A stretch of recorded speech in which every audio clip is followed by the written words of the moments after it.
जय हिंद दोस्तों, आपका हार्दिक स्वागत है आपके अपने YouTube चैनल COP24 में। तो आज हम ये जानने वाले हैं कि सरकार द्वारा एनपीएस लागू नहीं करने का सही कारण क्या हो सकता है। तो चलिए उसे हम जान लेते हैं। इसका जो आंसर है वो एनपीएस के इतिहास में छुपा हुआ है। हमें इतिहास को जानना होगा, तभी हम चीज़ों को आगे जान पाएंगे। हम चीज़ों को कोरिलेट करते हुए जानेंगे ताकि चीज़ें आपको अच्छी तरह से समझ में आ सके। तो सबसे पहले क्या मैं आपको बताना चाहता हूँ कि जो एनपीएस स्कीम के अंतर्गत क्या है, 1990 में क्या हुआ, सेंट्रल गवर्नमेंट द्वारा ये पाया गया कि जो पेंशन देनदारी है सेंट्रल गवर्नमेंट की कितनी है, 3,272 करोड़, और स्टेट गवर्नमेंट की कितनी है, ये है 3,131 करोड़।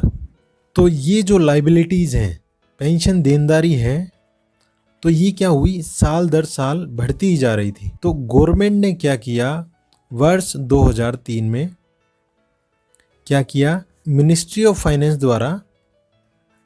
फाइनेंस द्वारा 2003 में क्या है, 22 दिसंबर 2003 में एक नोटिफिकेशन जारी किया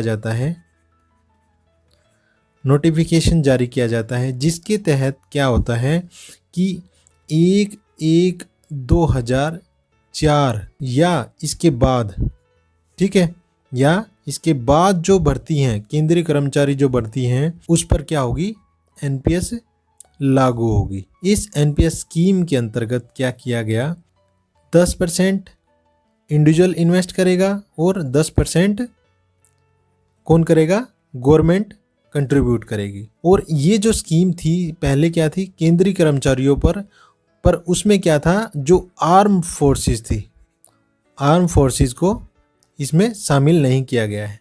ठीक है, आर्म फोर्सेस को इसमें शामिल नहीं किया गया।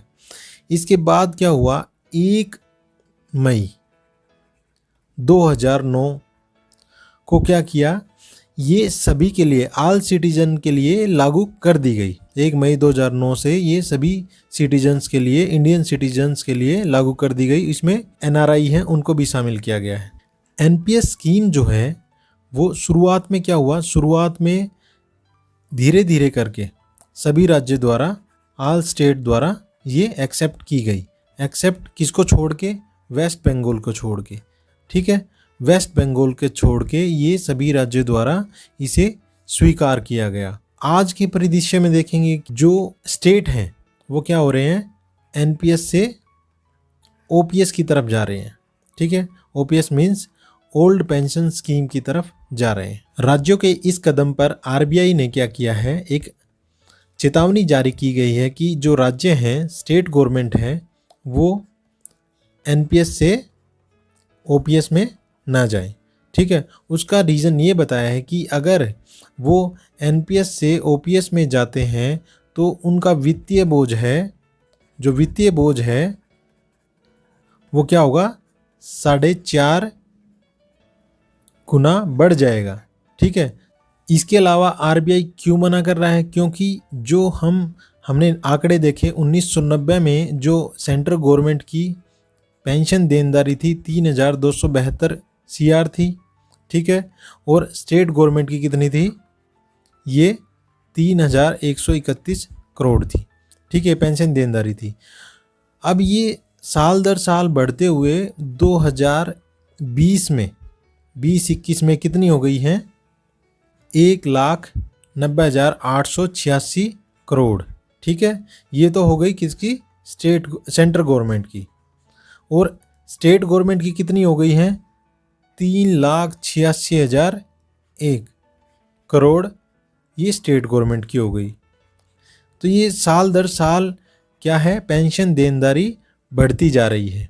इसलिए भी आरबीआई ने क्या किया है, स्टेट गवर्नमेंट को क्या किया है, मना किया है कि आप एनपीएस से ओपीएस मत एक्सेप्ट करो। तो साल दर साल बढ़ने वाले इन्हीं पेंशन देनदारियों के बोझ एवं आरबीआई द्वारा जारी एडवाइजरी को मद्देनजर रखते हुए ही हो सकता है सरकार ओल्ड पेंशन स्कीम को लागू नहीं करना चाहती हो। इसके अलावा यदि आपका कोई अन्य सुझाव है तो आप उसे कमेंट बॉक्स में साझा कर सकते हैं। तो बहुत बहुत धन्यवाद ये वीडियो देखने के लिए। जय हिंद, जय भारत।